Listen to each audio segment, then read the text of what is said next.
Au nom du Père et du Fils et du Saint-Esprit. Amen. Nous continuons avec cette série de vidéos sur la véritable Église. L'Église que le Christ a voulu fonder subsiste et l'Église catholique. C'est une démonstration à plusieurs pas, pour ainsi dire. C'est un processus pour démontrer cela. Et aujourd'hui, c'est la thèse qu'on va voir aujourd'hui, c'est l'attente de Jésus, de la proximité du royaume de Dieu, ne contredit en rien son intention de fonder l'Église. Juste cela est inséré dans un premier point. Cette thèse qu'on va voir aujourd'hui, c'est le premier point, c'est l'intention de Jésus de fonder une Église. Dans une autre vidéo, une première vidéo, on a vu la promesse de bâtir l'Église telle que nous la connaissons. L'Église comme nous la connaissons aujourd'hui est en accord avec les choix, l'instruction et la mission des 12 apôtres. Jésus a choisi, a instruit et a envoyé en mission les 12 apôtres. Et après, cela a été confirmé avec dans la dernière scène, l'institution de la nouvelle alliance. Un sacrifice, une alliance faite pour une Église. Aujourd'hui, c'est l'attente de Jésus de la proximité du royaume de Dieu ne contredit en rien son intention de fonder l'Église. Cette thèse d'aujourd'hui comprend on va développer cette thèse aujourd'hui. Et d'abord, il faut dire qu'il y a une grande partie d'exégètes non catholiques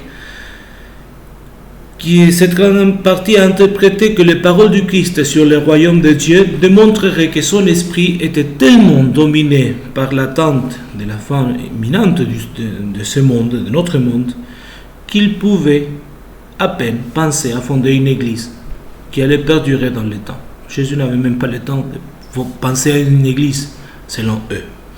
Personne ne peut nier que le royaume de Dieu, la parole au royaume de Dieu était un thème majeur dans la prédication de notre Seigneur. Cette expression apparaît dans les évangiles 50 fois, royaume de Dieu, avec l'expression synonyme du royaume des cieux 30 fois. Rappelons-nous que Saint Matthieu utilise plutôt royaume des cieux parce que selon l'usage juif, il évite d'utiliser le nom de Dieu, donc il le remplace par le ciel aux cieux. Et cette utilisation de la parole royaume de Dieu ou bien royaume des cieux se produit avec une grande fréquence, mais c'est d'une importance capitale dans la prédication de notre Seigneur. Il est l'objet de sa prédication, l'évangile du royaume de Dieu, nous avons les citations. Il envoie les disciples prêcher le royaume de Dieu. Dans tous les synoptiques, la prédication du Christ est résumée dans cette annonce. Le royaume de Dieu est proche. Marc 1,15, Matthieu 4,17. Lorsque le Seigneur commence à prêcher l'évangile. Étant donné qu'il s'agit d'un thème central dans la prédication du Christ, son royaume est proche. Que veut dire le Christ lorsqu'il parle du royaume de Dieu? Et dans quel sens est-il dit que ce royaume est proche? Bon.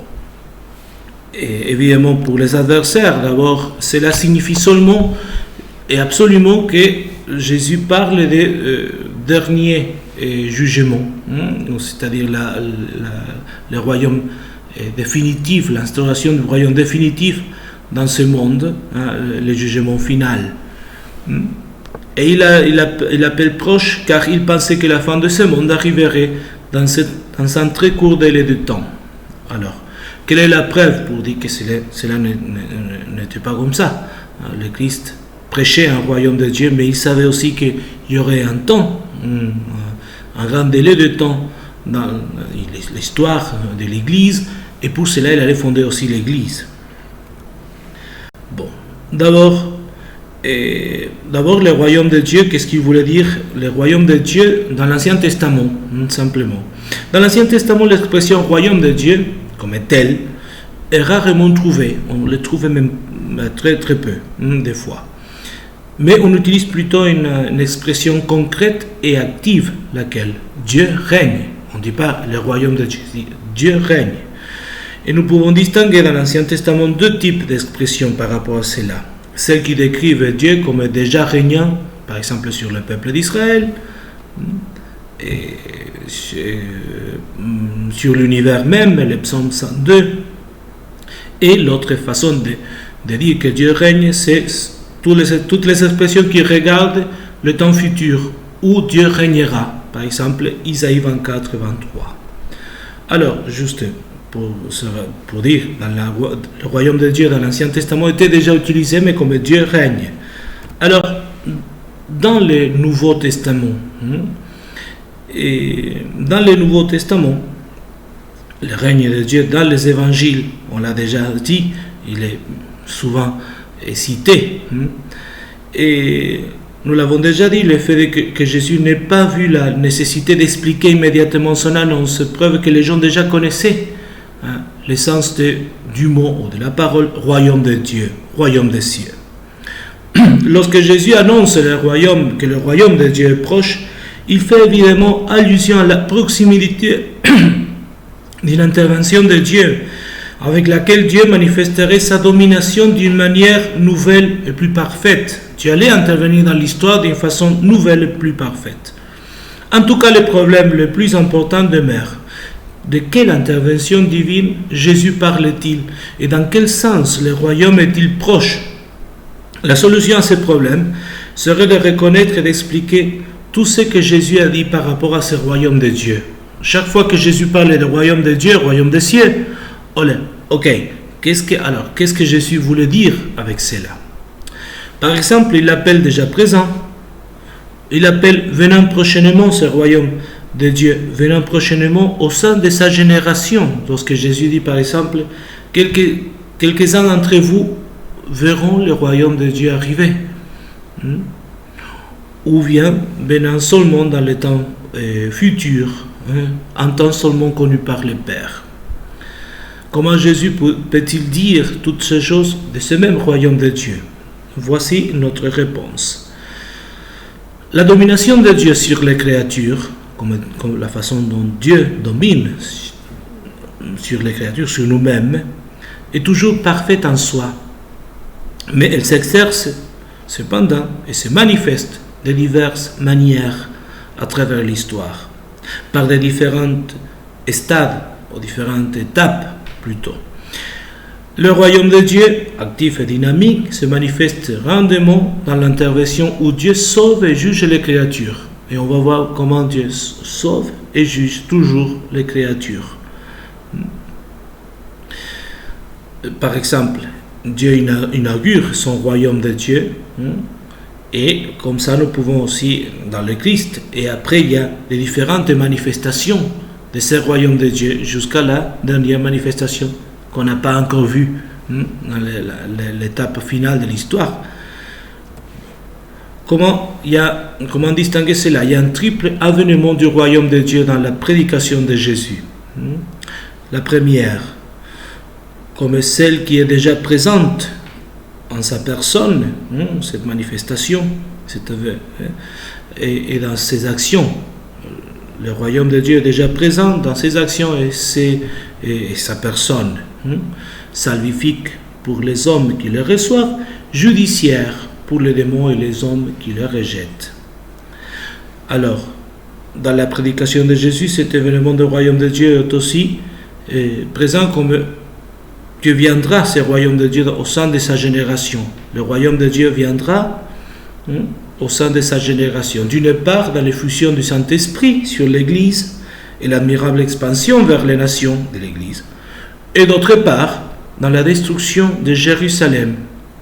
Et on peut dire salvifique pour les gentils, judiciaire pour la masse du peuple, qui ne l'a pas accepté, qui l'a rejeté. Et troisièmement, comme cette manifestation qui viendra dans un temps futur, connu seulement du Père, mais aussi dans le sens où il peut venir à tout moment, par exemple au moment de notre mort. Dans la dernière parle aussi de notre Seigneur, salvifique pour les bons, judiciaire pour les mauvais. Voyons maintenant ces trois types de manifestations du royaume de Dieu. La première, le royaume de Dieu est déjà présent dans la personne et dans les actions du Christ. Il y a un moment salvifique ou un aspect salvifique l'intervention divine pour sauver les hommes de l'esclavage diabolique est un vrai signe de la présence du royaume de Dieu. Jésus le dit à plusieurs reprises dans les évangiles. Si c'est par l'Esprit de Dieu que moi j'expulse les démons, c'est donc que le règne de Dieu est venu jusqu'à vous. Le règne des cieux, le royaume des cieux, pardon.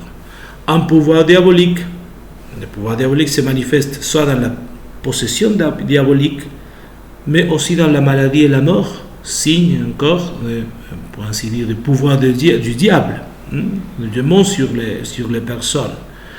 Donc, lorsque Jésus guérit aussi les malades, il montre aussi la venue, la présence de ce royaume de Dieu en lui-même.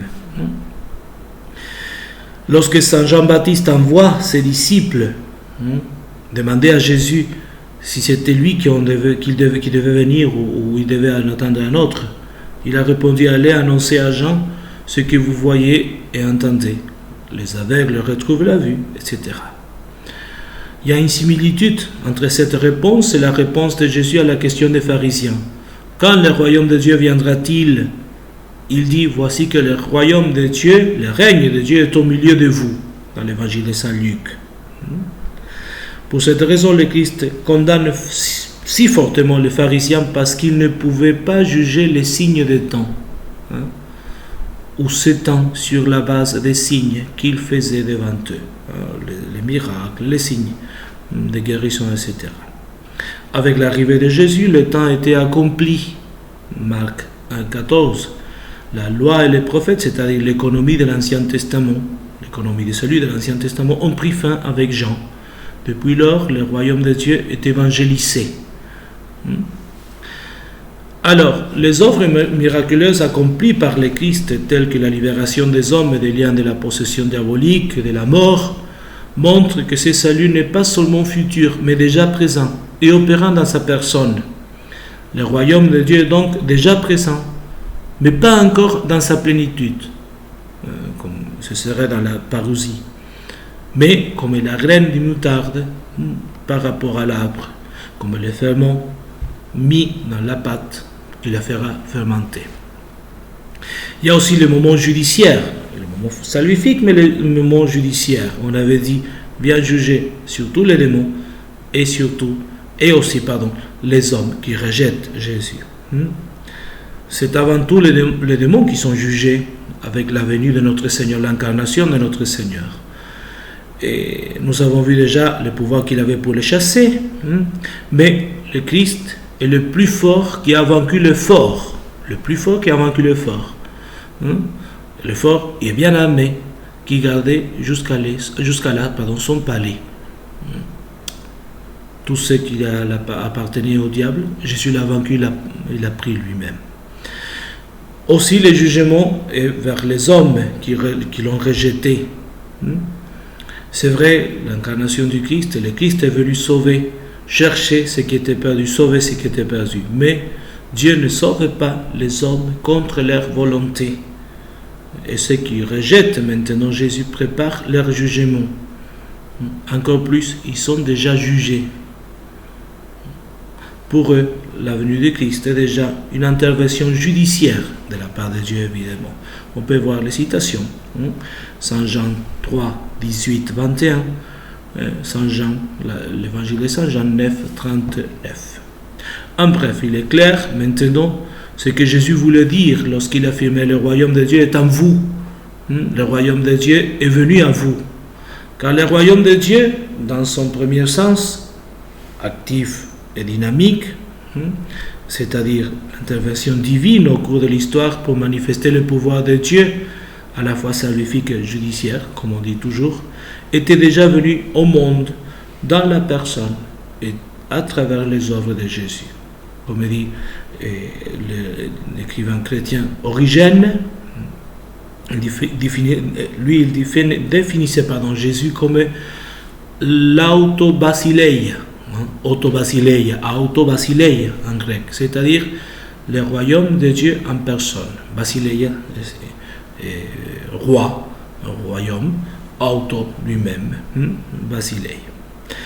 Cependant, en plus du royaume de Dieu déjà présent, Jésus a également annoncé l'avènement d'un royaume futur qui n'agit pas, il ne s'agit pas de deux royaumes différents, puisque le domaine de Dieu est en lui-même toujours le même et parfait, comme on a dit. Il se montre par des différentes étapes. Alors, on va voir donc le 12e sens du royaume de Dieu. C'est le royaume de Dieu qui viendra dans la génération actuelle. Il y a un texte en Marc 9, 1. Dit le texte, Jésus leur disait, Amen, je vous le dis, parmi ceux qui sont ici, certains ne connaîtront pas la mort avant d'avoir vu le Fils de l'homme venir dans son règne. Alors, il y a ces parallèles aussi. Dans tous les synoptiques, dans les contextes immédiats, les trois synoptiques, Matthieu, Luc et Marc, lorsque Jésus dit cela, il est en train de parler de l'avènement du Fils de l'homme dans la gloire du Père pour donner à chacun selon ses œuvres, le dernier jugement. Mais les exégètes admettent généralement aujourd'hui que c'est l'ogion que nous venons de prononcer, Amen, je vous le dis, parmi vous, parmi ceux qui sont ici, certains ne connaîtront pas la mort avant d'avoir vu le Fils de l'homme venir dans son règne. Ils pensent que c'est là, ils disent que c'est là, ils s'assurent que c'est là. Et cette logion, comme on dit, logion, n'était pas là à l'origine, n'avait pas sa place dans le contexte actuel, mais il était inséré par l'évangéliste. Car cette phrase, il y a une phrase, il y a un mot par lequel ça passe habituellement d'un logion à l'autre, c'est-à-dire d'une expression du Christ à l'autre, c'est « et il leur dit ». Et ce petit mot, cette petite phrase, indique qu'il est en train de changer une autre phrase, c'est-à-dire l'évangile de Saint Marc, c'est une recompilation, comme les autres évangiles, des phrases de Jésus. Saint Marc, comme les autres aussi, ont mis cette phrase-là, mais ce n'était pas le contexte à ce moment-là. Il faut donc considérer que cette parole de Jésus en elle-même, sans besoin d'invoquer le contexte par un certain sens. Alors, un peu de l'exégèse de cette parole. Parmi ceux qui sont ici, certains ne connaîtront pas la mort avant d'avoir vu le règne de Dieu venu avec puissance. Là, c'est l'évangile. La signification évidente est avant la fin de la génération actuelle, alors que beaucoup sont déjà morts, mais que certains vivent encore, cette prédiction va se réaliser. Par conséquent, Jésus est en train de déterminer un temps. On dirait que c'est contredit parce qu'il dit aussi que la fin des temps est seulement connue du Père, et pourquoi et maintenant il met un temps avant que cette génération finisse. Interprétation. En quoi consiste cette venue du royaume de Dieu en puissance? Jésus prédit une intervention divine, salvifique et judiciaire, comme on dit toujours, et certainement en puissance, car elle viendra dans sa génération, c'est-à-dire cette génération-là. Il y a de nombreuses raisons de voir que cette réelle intervention de Dieu dans la visite du jugement divin au peuple élu qu'il avait rejeté, il avait rejeté le Christ, fait référence à la destruction de la ville sainte avec son temple et son culte, et en même temps une intervention salvifique pour les nations, puisque Dieu, enlevant le royaume au peuple qui a rejeté Jésus, le peuple juif, donnera ce nouveau royaume aux gentils qui le rendront féconds. Et pour cela, à cette étape, il y a un moment judiciaire. Le Christ aussi. Le Christ a prédit la destruction future de la ville sainte de Jérusalem avec le temple. C'est comme un jugement divin sur le peuple qu'il a rejeté, la conséquence. Il faut noter comment dans le sermon eschatologique, Matthieu 24, Marc 13, Luc 21, le jugement divin sur Jérusalem est présenté comme une sorte de figure et d'anticipation du jugement dernier sur le monde entier. Et pourquoi cela? Parce que ces deux jugements soit le jugement pour le peuple qu'il a rejeté, soit le jugement dernier pour toute l'humanité, est présenté dans une perspective prophétique, dans laquelle plusieurs choses futures, dont l'une est un signe et l'autre ou un type de l'autre, sont décrites en même temps par Jésus, sans égard à l'intervalle du temps qui doit intercéder entre elles. Dans ce sermon de Jésus, il n'est pas toujours facile de déterminer quelle chose se réfère à la destruction de Jérusalem et quelle autre chose se réfère à la fin du monde. Pas étonnant, parce que Jésus, lorsqu'il est en train de parler de ces derniers chapitres de Saint Matthieu, Saint Luc et Saint Marc, le dernier chapitre avant la Passion, toujours est en train d'utiliser le style prophétique. Rappelons-nous que Jésus aussi est prédicateur juif, il utilisait un style prophétique. Donc il parle dans le même sermon par rapport aux deux jugements. Le jugement pour le peuple qu'il a rejeté. En même temps, il utilise cette figure pour anticiper le dernier jugement. Il y a aussi un moment salvifique. La génération actuelle, qui verra la visite judiciaire de Dieu au peuple élu qu'il a rejeté, verra également l'expansion admirable du salut aux nations, opérée par l'effusion du Saint-Esprit dans l'Église, la Pentecôte. Il y a ces deux moments ensemble avec un petit délai de temps. Et pour cela, Jésus utilise par exemple la parabole des mauvais vignerons, disant: il enlèvera le patron, le chef de la vigne, le propriétaire de la vigne, il enlèvera la vigne aux mauvais vignerons et il donnera aux gens qui vont la faire fructifier. Donc c'est une première parabole. Mais après on peut voir dans les actes des apôtres comment cela était réalisé. Petit à petit, l'annonce de l'évangile, disons, abandonne parce qu'elle est rejetée aussi par le peuple d'Israël, et comme Saint Paul le fait, il s'adresse, même Saint Pierre, il s'adresse maintenant aux gentils pour qu'ils entrent dans ce royaume terrestre de Dieu qu'est l'Église. Et troisièmement, le royaume de Dieu qui viendra dans un temps futur, uniquement connu du Père. Pour nous, c'est la deuxième venue du Christ, venue judiciaire et venue aussi salvifique pour ceux qui seront sauvés. Donc, moment salvifique.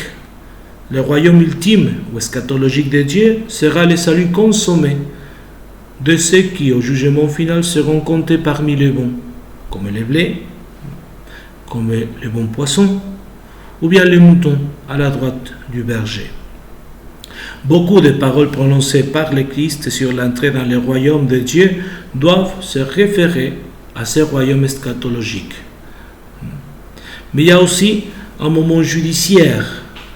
L'arrivée du royaume eschatologique signifiera l'expulsion définitive et perpétuelle, pour toujours, des méchants dans le feu éternel, préparé pour le diable et ses anges.